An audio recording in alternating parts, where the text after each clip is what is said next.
Hello, back to my channel SG family. সবাইকে জানাই good morning, শুভ সকাল। বন্ধুরা সবাই কেমন আছো? আশা করি ভালো আছো। তোমাদের জন্য রইল আমার অনেক অনেক অভিনন্দন, অনেক অনেক শুভেচ্ছা। তো আজকের গল্পটা দেখো, কথায় আর বাড়ালাম না আজ। আমি আদিরা, খুব সাধারণ একটি মেয়ে। দেখতে দেখতে বয়স 28 পার করলাম। এখন একাই থাকি। বিয়ে করিনি। আচ্ছা, বিয়েটা কি করতেই হবে? বিয়ে না করে কি একা থাকা যায় না? কিন্তু কাকেই বা বোঝাবো? জানেন, একা থাকি বলে কত মানুষ কত কথা বলে। কেউ কেউ তো বাজে ইঙ্গিতও দেয়, মেয়ে মানুষ একা থাকে মানে কোনো গল্প আছে। আমি শুনে হাসি। আমাকে নিয়ে সত্যিই মানুষের কৌতূহলের শেষ নেই। আমি একটু কম কথাই বলি। কম কথা বলার জন্য লোকে বলে আমি নাকি অহংকারী। বলে দেখতে সুন্দর তো, ভারী দেমাগ।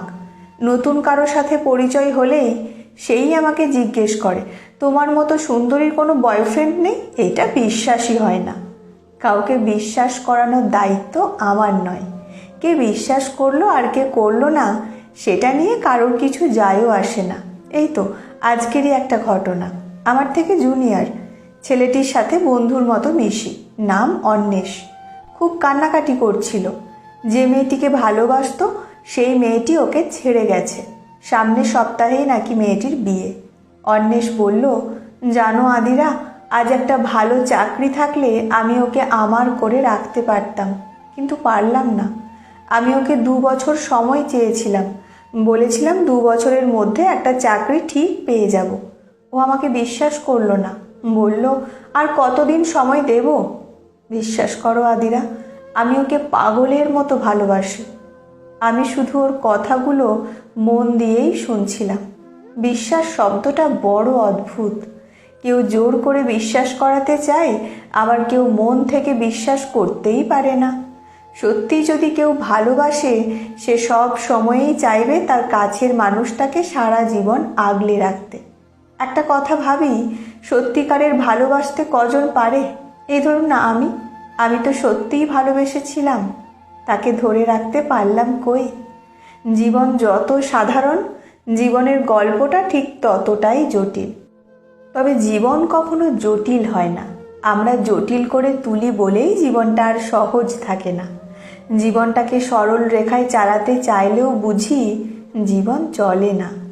ভাবি, ওপরওয়ালা যদি সারা জীবনের দিনলিপিটা আগে থেকে হাতে ধরিয়ে দিতে পারত, তাতে হয়তো বুঝতে সুবিধা হতো। দুম করে দুঃখ পেতে হতো না অন্তত। ভীষণ ভালোবাসতাম তাকে। তাকে ছাড়া জীবনে কিছুই ভাবতে পারতাম না, কারণ সে ছাড়া জীবনে আমার কেউই ছিল না, কেউ না। জানেন, জন্ম থেকেই আমি একা। আমার কপালে এই একা শব্দটা লিখে দিয়েই ভগবান বোধহয় আমাকে পৃথিবীতে পাঠিয়েছেন। তখন আমার 3 মাস বয়স। পৃথিবীর কোনো কিছুর সাথে সেভাবে পরিচয় ঘটেনি। আমার মা আমাকে একা করে দিয়ে চলে গেলেন পরপারে। জানি না এই পৃথিবীতে মা কেমন হয়, মায়ের ভালোবাসা কেমন হয়, কিছুই জানি না। শুধু জানি মা সকলেরই থাকে। মা থাকে বলেই পৃথিবীতে আসি আমরা, কিন্তু মায়ের কাছে থাকার সৌভাগ্য আমার হয়নি। তখন 3 মাসের ওইটুকু বাচ্চাকে নিয়ে এসেছিল আমার দিদা। বাড়িতে আমাকে দেখার মতো কেউ ছিল না। বাবা ছিলেন কমান্ডো অফিসার, অনেক দূরে পোস্টিং। দিদার কাছেই বড় হতে লাগলাম। লেখাপড়া শেখানো থেকে শুরু করে সব কিছুই দিদা করতেন। বাবা মাঝে মাঝে বাড়ি আসতেন। যখন বাড়ি আসতেন তখন আমাকে নিজের কাছে নিয়ে গিয়ে রাখতেন। খুব ভালোবাসতেন আমার বাবা। ভেবেছিলাম ভগবান আমাকে মায়ের ভালোবাসা থেকে বঞ্চিত করলেও বাবার ভালোবাসা থেকে বিমুখ করেননি। আড়ালে বসে ভগবান মনের কথাটা ঠিক শুনতে পেয়ে গিয়েছিলেন। আমাকে আরও একা করে দেওয়ার জন্য খুব তাড়াতাড়ি পরিকল্পনা করে ফেললেন। বাবাও মারা গেলেন একটা দুর্ঘটনায়। তখন আমার বয়স 15 বছর। জীবনের দুজন খুব কাছের মানুষের একজনও থাকলো না আর। ভীষণভাবে ভেঙে পড়লাম। মনে হতো আমি একা। যতই দ্বিধা থাকুক, তবুও একটা নিঃসঙ্গতা অনুভব করতাম। এই নিঃসঙ্গ জীবনে একজন সঙ্গী হয়ে এলো। ওর নাম অনুরাগ। নিঃসঙ্গতা ভুলে গেলাম, নতুন আশায় বুক বাঁধলাম। অনুরাগ আমার থেকে 2 বছরের বড়। পরিচয় স্কুল জীবনে। তখন আমি 11-এ পড়ি, ও তখন 12। ভালো লাগাটা ভালোবাসায় পরিণত হলো। হাসি, আনন্দে, রাগে, অভিমানে 8 বছর কাটিয়ে ফেললাম। তখন আমার 24। ততদিনে মাস্টার্স কমপ্লিট করে ফেলেছি। দিদা জানতো অনুরাগ আর আমার সম্পর্কটা। দিদা বলেছিল, তোরা ভালো থাকাতেই আমার ভালো থাকা। দিদার শরীরটা তখন ভালো যাচ্ছিল না। বলেছিল, শরীরের এই তো অবস্থা, কোন দিন কি হয়। তোদের বিয়েটা দেখে যেতে চাই। তোকে একাকে রেখে দিয়ে আমি যেতে পারবো না। আমি অনুরাগকে বিয়ের কথা জানিয়েছিলাম। অনুরাগ তখন চাকরির চেষ্টা করে যাচ্ছে। তারপর আমি একদিন অনুরাগকে ছেড়ে দিলাম। কথাটা যখন দিদাকে বলেছিলাম, দিদা খুব কষ্ট পেয়েছিল। পরে ভেবেছিলাম দিদাকে কথাটা বলা হয়তো ঠিক হয়নি। দিদা এমনিতেই অসুস্থ ছিল, কিন্তু যে সম্পর্কটা টিকে নেই সেটা আছে বলে মিথ্যে কথা বলাটাও এক প্রকার অভিনয় করা। এই অভিনয় করাটাই আমি পছন্দ করি না। আপনারা হয়তো ভাবছেন আমি হয়তো খারাপ, আমি নিরুপায়। একটা 8 বছরের প্রেমের সম্পর্কের ইতি টেনেছিলাম। মানতে খুব কষ্ট হয়েছিল। আজকাল একটা ট্রেন্ডে মানুষ খুব সহজেই বিশ্বাস করে নেয়, ছেলেটি চাকরি না পেলে মেয়েটি তাকে বিয়ে না করে অন্য জায়গায় বিয়ে করে নিলে সবাই মেয়েটিকেই দোষ দেয়। সবাই বলে মেয়েটি ঠকিয়েছে। না, সব মেয়েরা ঠকায় না। প্রকৃত ভালোবাসলে কেউ কাউকে ঠকিয়ে চলে যেতে পারে না। জীবনে অনুরাগের না থাকাটা একটা বড় শূন্যতা। নিঃসঙ্গ জীবন উপহার হিসেবে পেলাম। তখন আমার জীবনের সব থেকে বড় অবলম্বন আমার দিদা। ভগবান সেই অবলম্বনটাও সরিয়ে নিল খুব তাড়াতাড়ি। মনে মনে ঈশ্বরকে জিজ্ঞেস করলাম, খুব কি দরকার ছিল আমাকে আরও একা করে দেওয়ার? পরে বুঝলাম খুব স্বাভাবিক এটা। জীবন কখনো চিরস্থায়ী নয়। যে অসুস্থতা দিদাকে গ্রাস করেছিল তাতে দিদার মুক্তি পাওয়াটা খুব জরুরি। কিন্তু ভালোবাসার মানুষটিকে মুক্তি দিতে গিয়ে আমার হৃৎপিণ্ডটা খুলে গিয়েছিল সেদিন। এত কথার পরে সব সত্যিটুকু না জানালে হয়তো আমি দোষী হিসেবেই রয়ে যাব। আমি অনুরাগকে ছেড়ে দিয়েছি এক রাশ ঘৃণায়, ধিক্কারে। অবাক হয়ে যাই সেদিনের ঘটনায়। আমি অনুরাগকে বিয়ের কথা যখন বললাম, ও বলল, বিয়ে?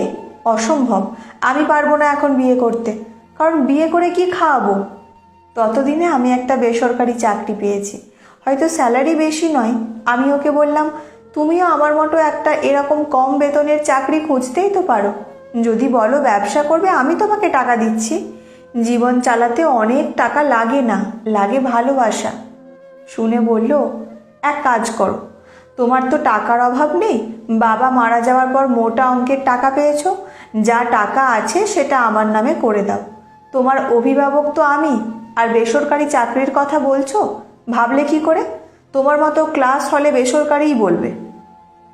আমি সরকারি চাকরি ছাড়া কোনো চাকরিই করব না।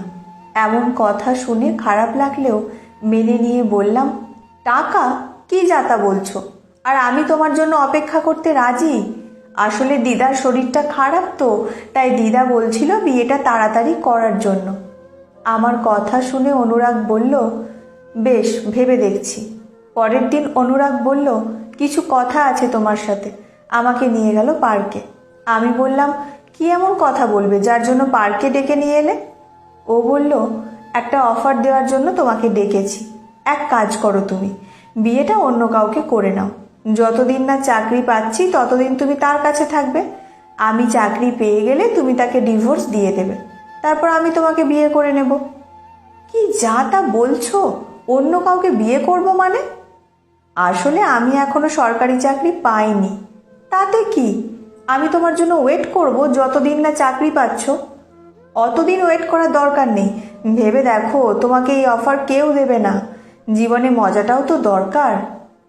এমন কথা শুনবো আমি সত্যিই ভাবিনি। আমি চুপ করে আছি দেখেও বলল, এটাই বেস্ট উপায়। তাতে 5 বছর দেরি হলেও অসুবিধা নেই। এরপর যদি কোনো বাচ্চাও আসে আমি সেই বাচ্চার দায়িত্ব নিয়ে নেব। তুমি অন্য কাউকে বিয়ে করে নাও। এমন কথা শুনে জিজ্ঞেস করেছিলাম, যাকে ভালোবাসো তাকে অন্যের হয়ে যেতে দেখলে খারাপ লাগবে না? বলল, তুমি তো অন্যের হচ্ছ না। 5 বছর পর তুমি তো আবার আমার হয়ে যাবে। এগুলো কি সিরিয়াসলি বলছো নাকি মজা করছো? আমি মজা করছি না, তোমার ভালোর জন্যই বললাম। আমার ভালো তোমাকে নিয়ে, আমি অন্যের হতে পারবো না। আমি তোমার জন্য অপেক্ষা করতে রাজি। বলল, অসম্ভব, তুমি আমার জন্য ওয়েট করো না। আমি আর কথা বাড়াইনি। ভালোবাসার মানুষের কাছ থেকে এত বড় অসম্মান পাবো ভাবিনি। সম্পর্ককে যে শ্রদ্ধা করতে পারে না, তার কাছে সারা জীবন থাকবো কি করে? বাড়ি এসে ওকে বলেছিলাম, আমি তোমাকে মুক্তি দিলাম। 8 বছরের সম্পর্কটা সম্পূর্ণ মিথ্যে হয়ে গেল। যাকে ভালোবাসি তার এমন কথা আমাকে ভাবিয়ে তুলেছিল। সত্যিও আমাকে ভালোবেসেছিল? বাসেনি। বাসলে এত নীচ কথা আমাকে বলতো না। ভীষণ কেঁদেছিলাম লুকিয়ে। লাভ কি তাতে? এ পৃথিবীতে কান্নার কোনো স্বরলিপি নেই। ভালোবাসার মানুষকে যে অন্যের হাতে ছেড়ে দিতে পারে, সে মানুষকে বিয়ের আগে নিজে থেকে ছেড়ে দেওয়াটাই উপযুক্ত কাজ। সব মেয়ে ঠকায় না। সত্যিকারের ভালোবেসে অনেক মেয়েই ঠকে যায়। তাই কাউকে অভিযোগও করি না। আর কার কাছে করব? আমি তো একা। এখন একা থাকতেই ভালোবাসি।